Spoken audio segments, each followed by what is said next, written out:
Welcome to our YouTube channel deals with current affairs. आइए जानते हैं आज के कुछ महत्वपूर्ण करंट अफेयर्स के बारे में। आज का पहला प्रश्न है, वर्तमान में किस बैंक ने फेस मास्क और सैनिटाइजर वितरित करने के लिए देशव्यापी अभियान शुरू किया है? ऑप्शंस हैं bank of Baroda, Punjab National bank, yes bank या फिर इलाहाबाद बैंक। इस प्रश्न का सही जवाब है option B, Punjab National Bank. Punjab National Bank द्वारा कोविड-19 को फैलने से रोकने के लिए फेस मास्क और सैनिटाइजर वितरित करने के लिए एक देशव्यापी अभियान शुरू किया गया है। पीएनबी के इस अभियान का शुभारंभ केंद्रीय स्वास्थ्य मंत्री डॉक्टर हर्षवर्धन द्वारा किया गया। पीएनबी द्वारा यह अभियान कॉरपोरेट सामाजिक जिम्मेदारी यानी कॉरपोरेट सोशल रिस्पॉन्सिबिलिटी के तहत शुरू किया गया है। इस अभियान के तहत पंजाब नेशनल बैंक पूरे देश के 662 जिलों में फेस मास्क और सैनिटाइजर वितरित करेगा। अगला प्रश्न है प्रश्न संख्या 2, वर्तमान में पैसिव सैन्य अभ्यास का आयोजन किन दो देशों के बीच हुआ है? ऑप्शंस हैं भारत और नेपाल, श्रीलंका और बांग्लादेश, भारत और अमेरिका या फिर पाकिस्तान और चीन। इस प्रश्न का सही जवाब है ऑप्शन सी, भारत और अमेरिका। भारतीय नौसेना के जहाजों ने अंडमान और निकोबार द्वीप समूह के पास अमेरिकी नौसेना के यूएसएस निमित्ज कैरियर स्ट्राइक ग्रुप के साथ एक मार्क अभ्यास का आयोजन किया।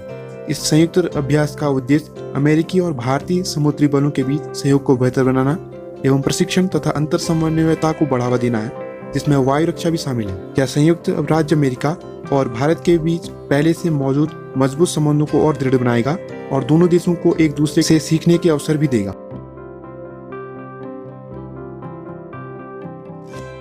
अगला प्रश्न है प्रश्न संख्या 3, हाल ही में चर्चा में रही सूरज कदे मर्दा नहीं पुस्तक किसके द्वारा लिखी गई है? ऑप्शंस हैं अशोक कुमार, बलदेव सिंह, शिवराज सिंह, मनोहर कांत शर्मा। इस प्रश्न का सही जवाब है ऑप्शन बी, बलदेव सिंह। साहित्य अकादमी से सम्मानित बलदेव सिंह द्वारा सूरज कहे मर्दा नहीं नामक पुस्तक लिखी गई है। यह पुस्तक स्वतंत्रता सेनानी उधम सिंह के कई पहलुओं का वर्णन करती है। यह पुस्तक यूनिटॉक्स द्वारा प्रकाशित की गई है। पुस्तक का हाल ही में विमोचन किया गया है और इसे उधम सिंह की 80वीं पुण्यतिथि 31 जुलाई 2020 को औपचारिक रूप से लॉन्च किया जाएगा।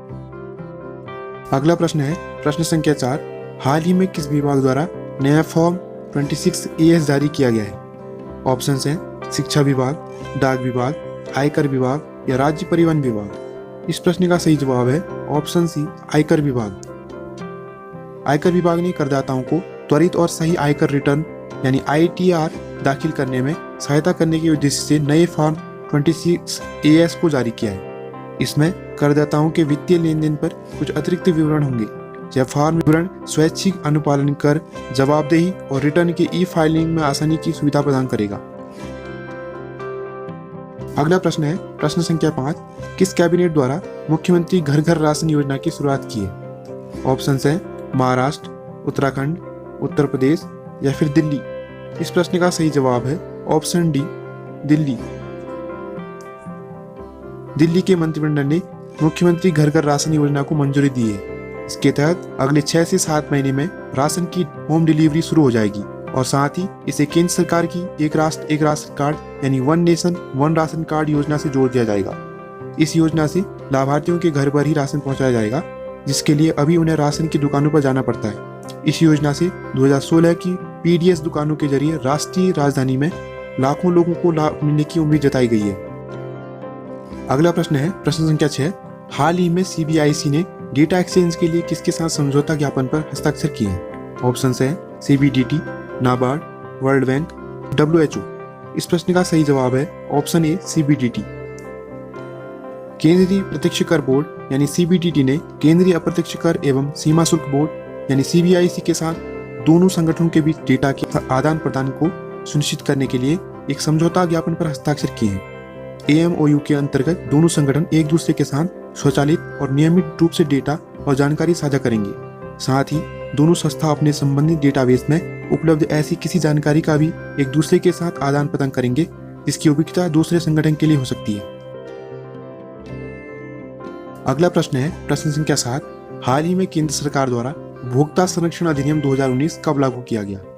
ऑप्शंस हैं 1 जुलाई 2020, 10 जुलाई 2020, 19 जुलाई 2020 या फिर 20 जुलाई 2020।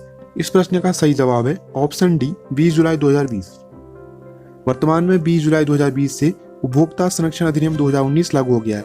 यह नया कानून अपने अधिसूचित नियमों और उपभोक्ता विवाद निवारण आयोगों, उपभोक्ता संरक्षण परिषदों, उत्पाद देयता, मध्यस्थता और मिलावटी सामान से बने उत्पादों के निर्माण या बिक्री के सजा जैसे विभिन्न प्रावधानों के माध्यम से उपभोक्ताओं के अधिकारों की रक्षा करेगा। ई कॉमर्स प्लेटफॉर्म द्वारा अनुसूचित व्यापार प्रथाओं की रोकथाम के लिए आवश्यक नियम इस अधिनियम के तहत कवर किए जाएंगे।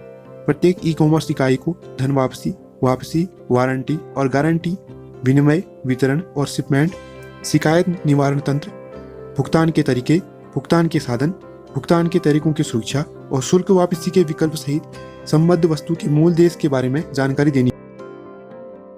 अगला प्रश्न है प्रश्न संख्या 8। एक रिपोर्ट के अनुसार अंतर्राष्ट्रीय क्रिकेट परिषद ने T20 वर्ल्ड कप को कब तक के लिए स्थगित कर दिया है? ऑप्शंस हैं वर्ष 2021, वर्ष 2022, वर्ष 2025, वर्ष 2030। इस प्रश्न का सही जवाब है ऑप्शन बी, वर्ष 2022। अंतर्राष्ट्रीय क्रिकेट परिषद यानी ICC द्वारा इस साल अक्टूबर-नवंबर में ऑस्ट्रेलिया में खेले जाने वाले पुरुषों के T20 विश्व कप को कोविड-19 के कारण स्थगित करके 2022 में आयोजित किए जाने की आधिकारिक घोषणा की गई है। ICC बोर्ड ने T20 विश्व कप को अक्टूबर-नवंबर 2022 में करने के अलावा भारत में होने वाली 2023 के एक दिवसीय विश्व कप को अपनी निर्धारित समय सीमा फरवरी-मार्च को अक्टूबर-नवंबर 2023 तक आगे बढ़ाने का फैसला लिया है। अगला प्रश्न है प्रश्न संख्या 9। हाल ही में देश के पहले ई चार्जिंग प्लाज्मा की शुरुआत कहाँ की गई है? ऑप्शंस हैं हरियाणा, आंध्र प्रदेश, नई दिल्ली या फिर पंजाब। इस प्रश्न का सही जवाब है ऑप्शन सी, नई दिल्ली। केंद्रीय ऊर्जा मंत्री R.K. सिंह ने 20 जुलाई 2020 को ऊर्जा दक्षता को बढ़ाने और इलेक्ट्रिक मोबिलिटी को बढ़ावा देने हेतु दिल्ली के चेल्मस्फोर्ड क्लब में भारत के पहले सार्वजनिक EV यानी इलेक्ट्रिक वाहन चार्जिंग प्लाज्मा का उद्घाटन किया। भारत में ई मोबिलिटी को आसान बनाने हेतु EV चार्जिंग प्लाज्मा की शुरुआत एक नई पहल के तौर पर की गई है। इस तरह के प्रयासों से देश में ई मोबिलिटी के लिए एक इकोसिस्टम बनाने में मदद मिलेगी। आज का अंतिम प्रश्न है प्रश्न संख्या 10। वर्तमान में करूर वैश्य बैंक का नया MD और CEO किसे नियुक्त किया गया है? ऑप्शंस हैं शशांक मेहता, सुनील वर्मा, रमेश बाबू या फिर जगदीप यादव।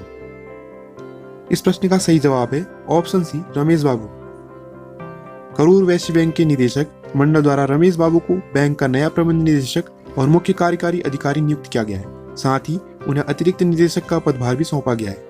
रमेश बाबू की नियुक्ति पदभार ग्रहण करने की तारीख से 3 साल की अवधि तक के लिए की गई है। वह PR शेषाद्री जी का स्थान लेंगे, जिन्होंने 31 मार्च 2020 को इस्तीफा दे दिया था। रमेश बाबू इससे पहले स्टेट बैंक ऑफ इंडिया में उप प्रबंध निदेशक के रूप में सेवारत थे और अप्रैल 2020 में सेवानिवृत्त हुए हैं।